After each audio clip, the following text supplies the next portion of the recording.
Doutora Dirce, a sua palestra teve como um dos enfoques principais a oncologia de precisão. E o setor da saúde está preparado para esse tratamento que é mais complexo? E quais as evoluções podem ser sentidas pelos pacientes?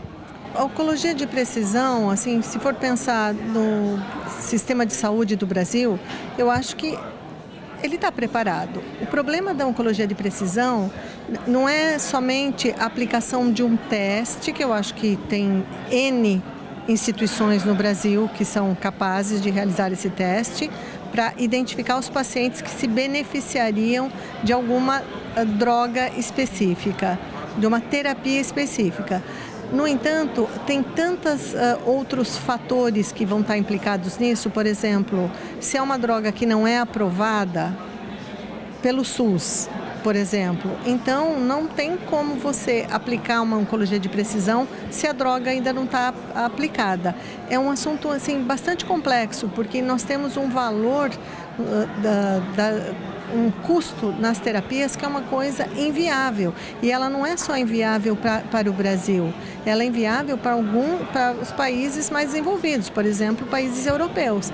Então, para algumas terapias específicas que realmente se mostrarem extremamente eficientes, eu acho que teria espaço para o Brasil saber se ele vai assumir ou não, por exemplo, no sistema público. Outras não. Então vai ter que ter um estudo específico para cada tipo de terapia. Na sua palestra, a senhora apresentou um quadro com desafios para o presente e para o futuro, como custos, a lei de proteção de dados, farmacogenética, entre outros. Nos explique sobre quais desafios se apresentam com mais força e como enfrentá-los. Eu acho que da proteção de dados ela é um desafio, porque hoje todas as pesquisas na área, por exemplo, de câncer, elas estão baseadas em dados.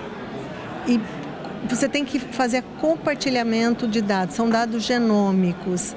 E quando a gente pensa que vai haver muito problema nesse compartilhamento, porque hoje o que os hospitais têm? Ele tem um volume de dados retrospectivos, quer dizer, que já foram coletados, que eles são extremamente úteis na hora de você conseguir entender alguma associação, algum tumor X, ele era mais agressivo, menos agressivo. Se toda pesquisa translacional que a gente pensar em fazer, a gente não puder usar esse dado sem consentimento do paciente, e que é um processo muito difícil de fazer com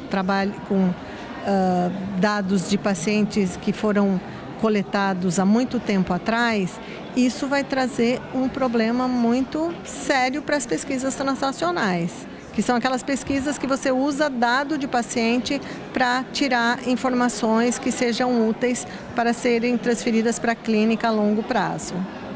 Nos casos de oncologia de precisão, quais evoluções podem ser sentidas pelos pacientes que são submetidos a esses novos tratamentos?